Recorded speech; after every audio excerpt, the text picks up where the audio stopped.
or a physical trait that they had. Because think about it, Esau was given a physical trait. His name was based on a physical trait that distinguished him. Jacob, on the other hand, was given a name based on a character trait, his personality. So when you think about it in those terms, it's interesting that until Antioch, what was the church recognized as? The way, those of the way. Those of the way. Well, why were they known as those of the way? Well, what do you think Christians talked about and preached about? What did Jesus invite in the Sermon on the Mount to do? The way, the truth, and the life. Christians would understand that. When you take into consideration the history, if we are to consider, right, the amount of time that had passed, it had been well over a decade before they were finally called Christians. And when I was studying this, as I was preparing last week for last week's sermon in the evening, you know, it was fascinating that I came across the detail, and it is very interesting that when you read there in verse 26, Luke, who's inspired, right, doesn't specify who called them Christians for the first time. You know, when we read it and we just go through it, right, we think, oh, well, Christians call Christians for the first time. No, it could have been the surrounding community. It could have been the Jews who were not in Christianity, who called them Christians as a way of distinguishing themselves.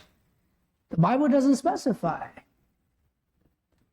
But what we do see is that the church adopted the name. We see that Christians in the first century, when they heard this, agreed with the name. Before we read to 1 Corinthians 11, let me prove it to you. Let's go to 1 Peter. 1 Peter chapter 4.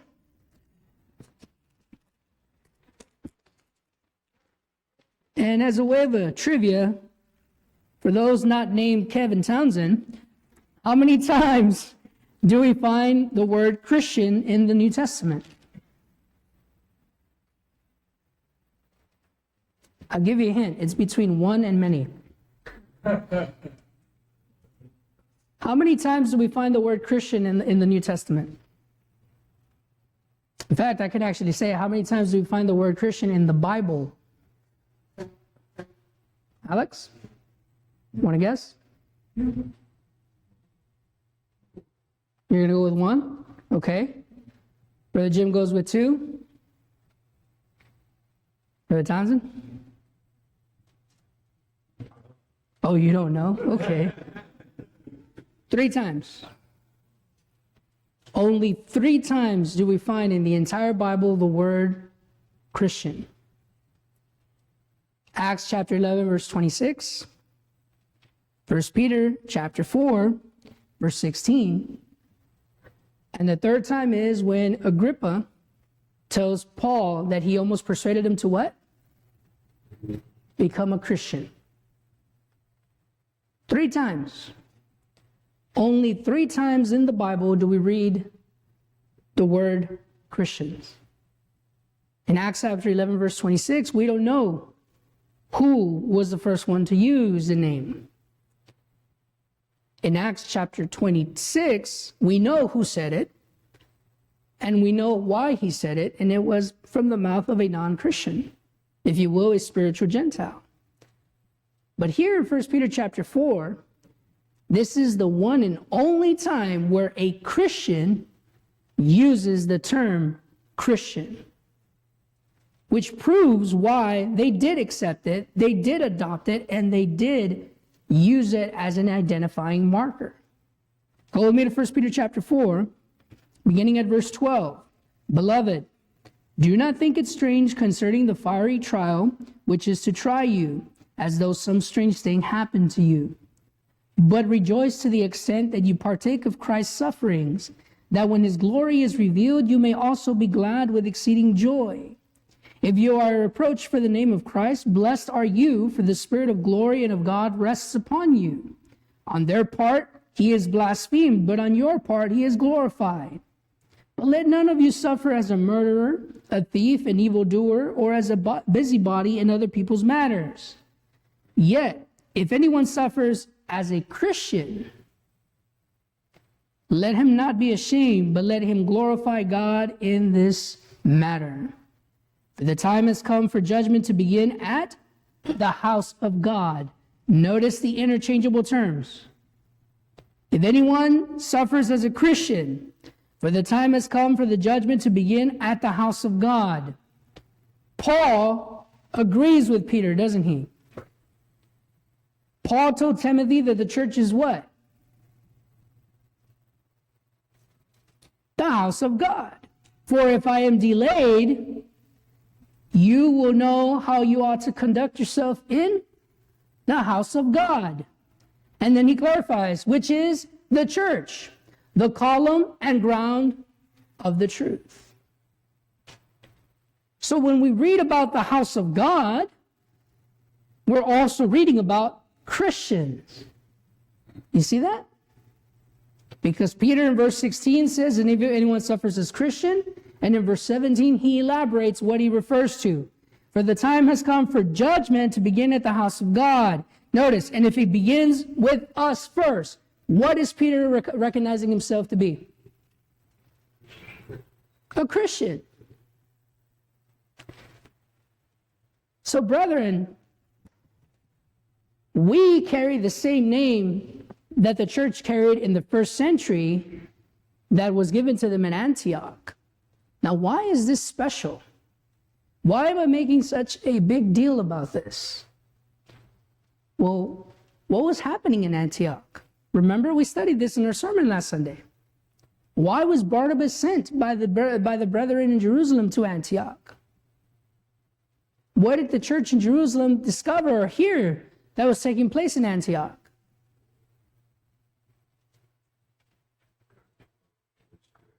I'm sorry? Encouragement and That's a nice try, but no. They were not yet receiving the Holy Spirit there. Why was Barnabas sent? Okay, let me ask you this. Who were being baptized in Antioch? Gentiles. Gentiles. Antioch was a Gentile city. This is why for us, this name should be even more special. Because who were called Christians for the first time? Gentiles. These Gentiles in Antioch, who had put on Christ in baptism, were living and emulating the example of Christ so marvelously that, let's say, if it was the community around them, which implies, and it is the possibility, right, when you read that section in Acts 11, that even they, a Gentile city, even they were able to see, oh, you're trying to be like Christ. No, not even trying. Oh, you're like Christ. What did Peter hear when he was warming himself up? When he spoke, what did they say? You sound like him. Peter denied him, but then Peter did what? This is why it's special to see that Peter is the one who, for the first and only time in Scripture, uses the name with much love. And he owns it. If anyone suffers as a Christian, if the judgment begins with us, the same man who had denied Jesus is now professing him. And not only professing him, he's letting anyone know, I suffer for him as he suffered for me because I'm following his example.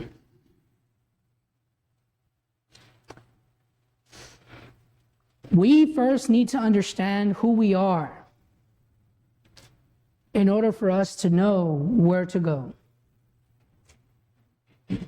If I do not know what my strengths and my weaknesses are, I'm going to be ill prepared for the journey that I'm going to take on. If I know that I lack upper body strength, I'm not going to venture on trying to climb a mountain without the proper training. If I know that my legs are not as strong as they should be, I'm not going to go up inclines that are very steep where I may slide and fall back.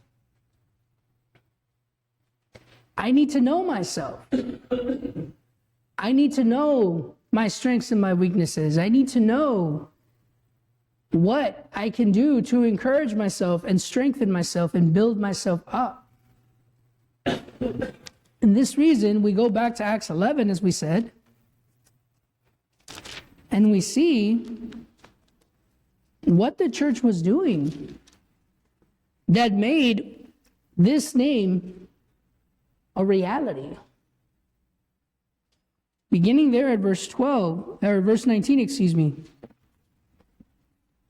it says, "Now those who were scattered after the persecution that arose over Stephen traveled as far as Phoenicia, Cyprus, and Antioch, preaching the word to no one but the Jews only.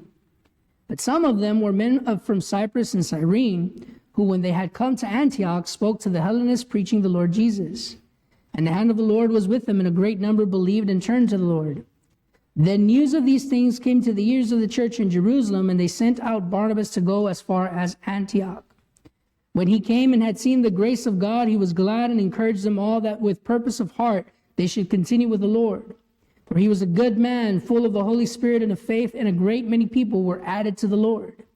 Then Barnabas departed for Tarsus to seek Saul.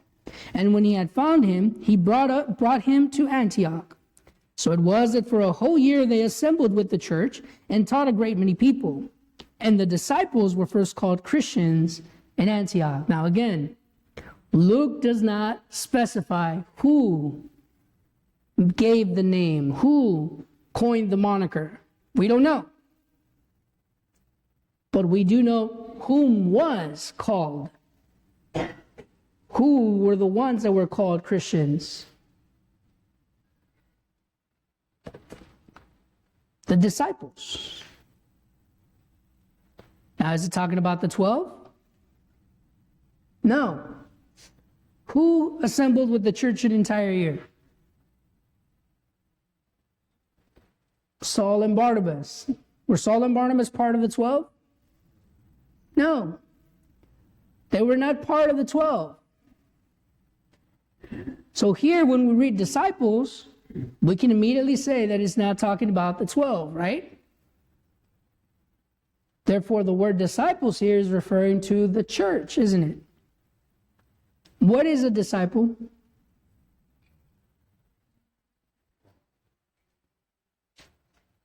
What is a disciple? Follower of Christ? It's a student. It's a pupil. Disciples are students. So who were called Christians? Students of whom? Of Christ. Once again, notice, Christian and disciple are interchangeable.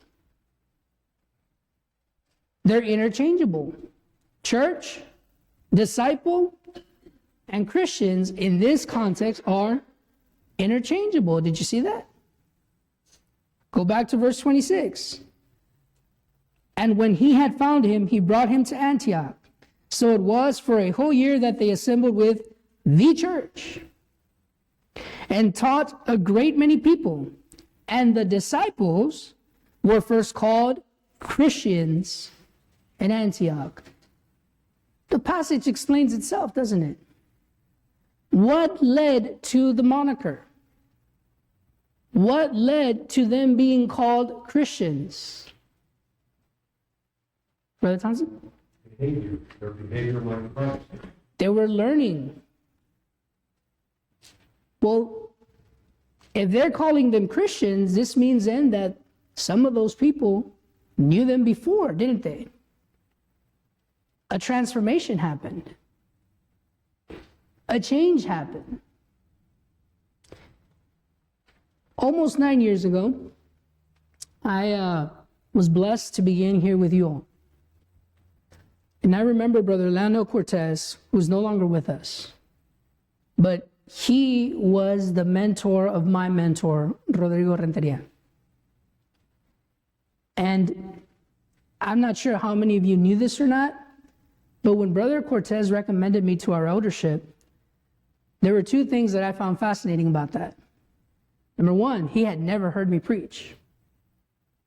He had never heard me teach or preach. He only knew what Brother Renteria had told him. And number two, he didn't know I spoke English because he only knew me from the Spanish congregation. So that day when Brother Cortez came to hear me, right, to show support, but he also wanted to hear me, I'll never forget what he said afterward. The first thing he told me was, I am so relieved that your English is as well as it is, because I was unsure if you knew how to speak English as well as you do. But it was the second thing that really warmed my heart and it melted it. He told me, you are truly a Renteria student. There is no doubt in my mind that you're a Rodrigo student. I was curious, so I asked him, why do you say that, brother? You sound just like him. You teach just like him. And you took me back to when I used to teach him in the school. When we're reading here that the disciples were gathered for a year, that Barnabas and Saul were gathered with the disciples, notice the respective role of every member of the Lord's body there.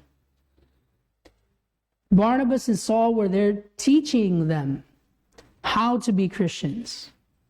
Barnabas and Saul were there encouraging them. In fact, notice Barnabas, verse 23, what did he do? He encouraged them all that with purpose of heart they should continue with the Lord.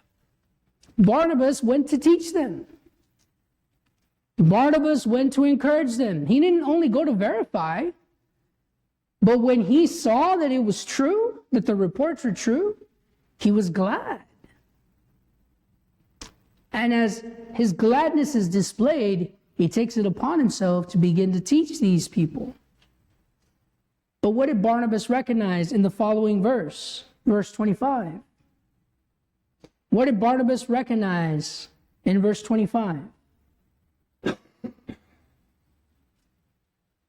Was Barnabas territorial?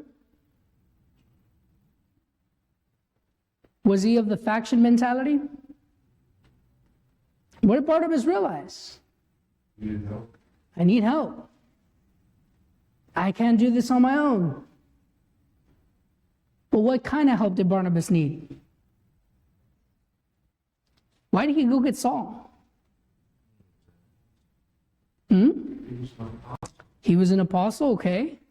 Spiritual gifts which were needed in the new congregation. The spiritual gifts. But what else did Paul have that Barnabas didn't? Same They were of the same mind. Very good.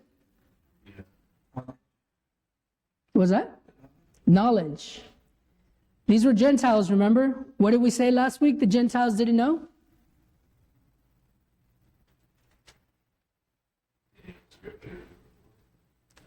They had very limited knowledge as it pertained, right, to the law. Did Saul have that knowledge? Absolutely. Now, keep in mind, Barnabas was a Levite. Lawton, he had knowledge himself too. And like Brother Frank said, right, that's why they were of the same mind. Barnabas was not a scrub. But notice the humility of Barnabas. I may be a Levite. I know the priestly side of it. But that man is a Pharisee, or was a Pharisee. And not only was he a Pharisee, he was a student of whom? Gamaliel. A respected and renowned Jewish teacher of that time. If anyone can teach the Gentiles with a lot of clarity and a lot of specificity, not only about the law, but how it has been revealed in the New Testament, it's him. I need Saul at my side. I can't do this alone. If we want to make this congregation strong, if we want to make the faith of these young Christians develop and have deep roots, we need the right teachers, is what Barnabas thought. And he sought for Saul.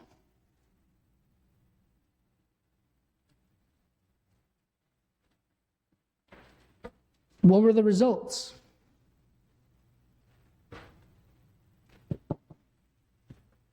The transformation happened. Their growth could be seen to a point where people who saw these people, this church, this assembly of Christians gathered together, they can pick out any one of them and know, I know who's your teacher. I know who you're following. Well, how do you know? Because you look like the other one. You talk like him, you think like him, you walk like him, you act like him, you abstain like him. You all look alike. Well, what do we look like? You look like a Christian.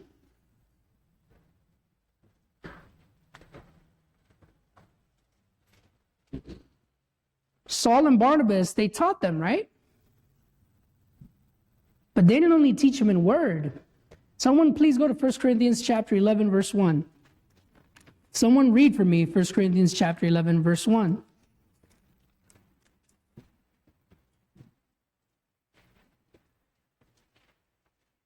Be imitators of me, just as I also am of Christ.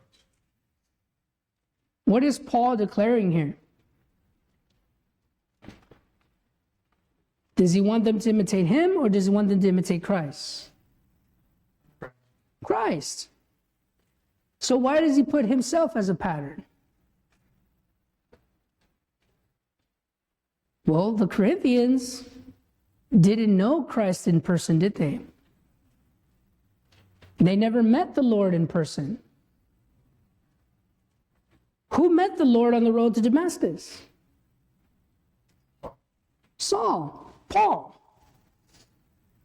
who sat at the feet of the Lord for 3 years in Arabia. Paul, who received instructions from the Lord directly. Paul. So now here I am in Corinth, says Paul. You never met him, and he's in heaven. But I can teach you how he lived. Because I strive to imitate him and live as he lived. And if you do as I do, and if you say as I say, and you live as I live, you're going to be like Christ, because that's who I'm trying to be like. We go to Philippians chapter 3.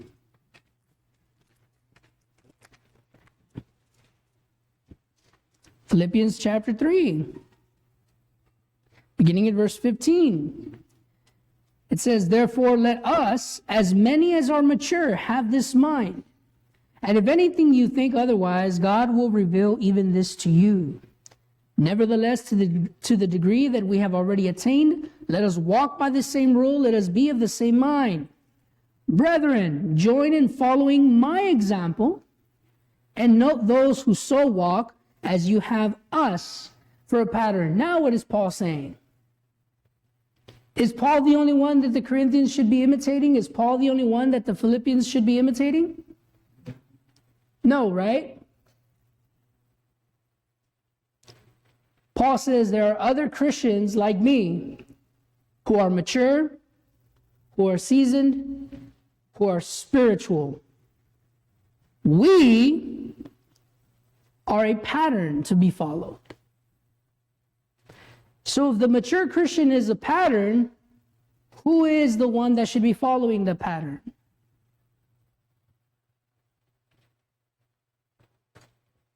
The new Christian, the newborn. This is why we need strong Christians in the church. This is why we need more than just the elders, the deacons, and the preacher to be the strong Christians in the church. Because Paul here is not saying that only the elders of Philippi were the pattern. Paul was not an elder. In fact, consider this, Paul couldn't qualify to be an elder. Why couldn't Paul qualify to be an elder? Or a deacon at that matter? He wasn't married, and he had no children. You know, it's interesting. Paul is the one who was inspired to give those details, right? But yet, he himself didn't qualify. But Paul never lamented over that. He never complained that he couldn't be an elder. In fact, 1 Corinthians chapter 7, what did Paul say? I would want everyone who was unmarried to be what? To be like me. Paul didn't want to be married. And why didn't he want to be married? Not because he wanted a life of peace, right? Because he definitely didn't have that. But because Paul understood, as a single man who doesn't have to worry about his wife and doesn't have to worry about children, I can dedicate myself more to whom? To Christ. Notice that Paul didn't complain about being an elder. He didn't complain about not being a deacon. Paul understood, I can serve Christ as a minister and as a preacher and a teacher and apostle to whom? To the Gentiles. But just because I'm not an elder, just because I'm not a deacon, just because I'm not a preacher to the Jews, does not mean that I cannot be a pattern for them to follow. You know, brethren, we need to get over this complex that just because we're not serving one of these offices, I have nothing to offer the church. That is a demonical thought. If you are a strong Christian who, like Barnabas is spoken of, is faithful, spiritual, and active, you are a pattern to be followed.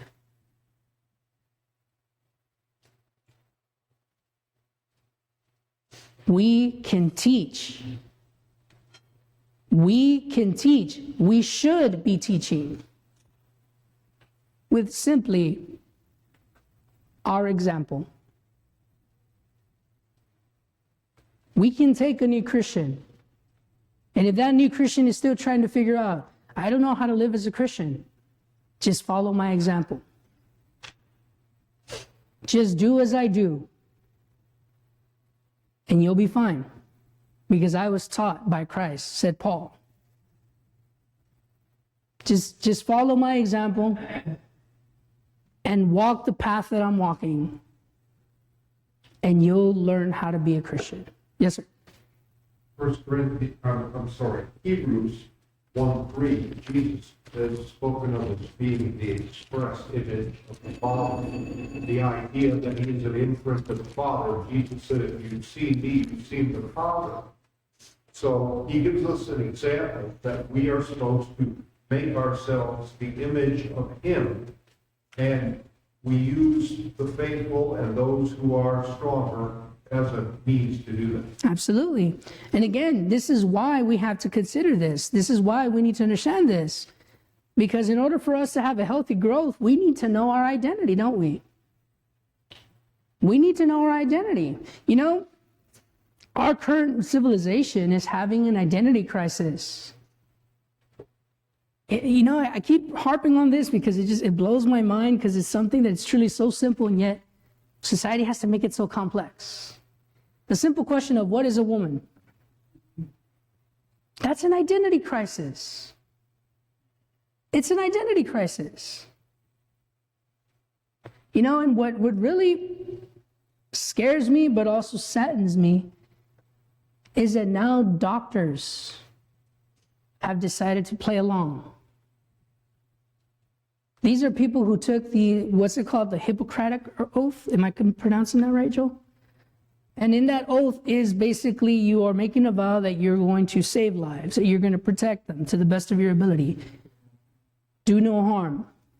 But when a doctor says, well, you know, when the child is born, he's assigned male or female, you're breaking that oath.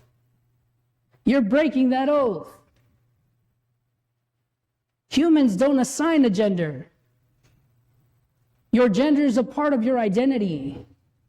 How do I know this? Because there are medicine that only a female can take that a male cannot take, and vice versa. And if the male takes female medicine, it's going to harm him. Notice why it's important for us to know our identity. Because if we don't know what a Christian is, how can we learn to live like one? How does a child know he wants to be a fireman? How does a child know he wants to be a police officer?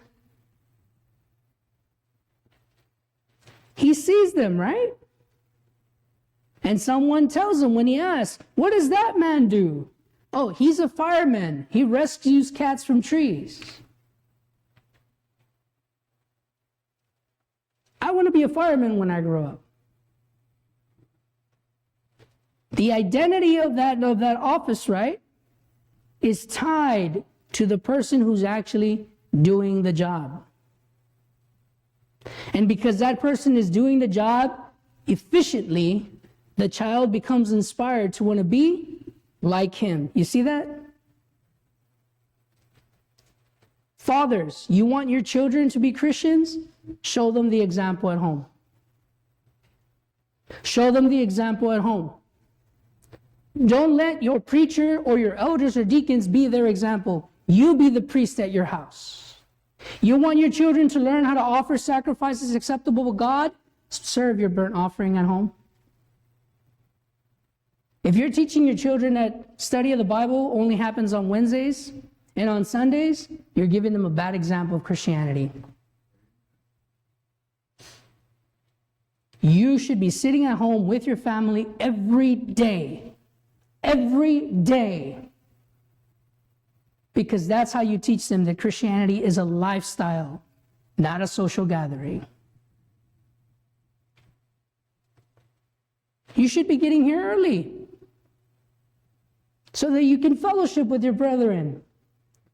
You know, don't say this is your church family and then come late to the gathering where you can't fellowship with anybody.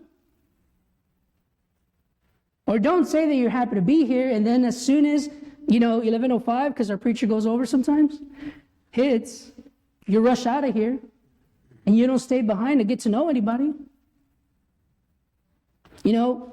My sister and my cousin are here right now visiting us from Houston. Their car isn't here. You want to ask why? Guess what I'm doing tonight? Guess where I'm going tonight? Why do you think I'm doing that? Because they manipulated me? No, the idea was mine. Because I want to spend time with my family. Because I love spending time with my family. Because I enjoy spending time with my family.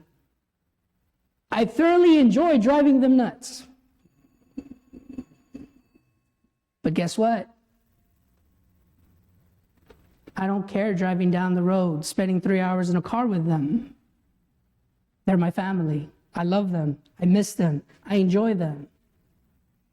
And I will milk as much as I can, whatever time I have to spend with them. Because I know that there's going to be a point where I got to come back and they got to stay over there because we all have our own responsibilities. But when family gathers together and family loves itself, you try as hard as you can not to separate. We're a family here. How well do we know each other? How well do we know each other? This is where we'll pick up. Not next Sunday, because I won't be here, but the following. But I pray that you'll be here, because this is home. Thank you all for your attention. May God bless each and every one of you.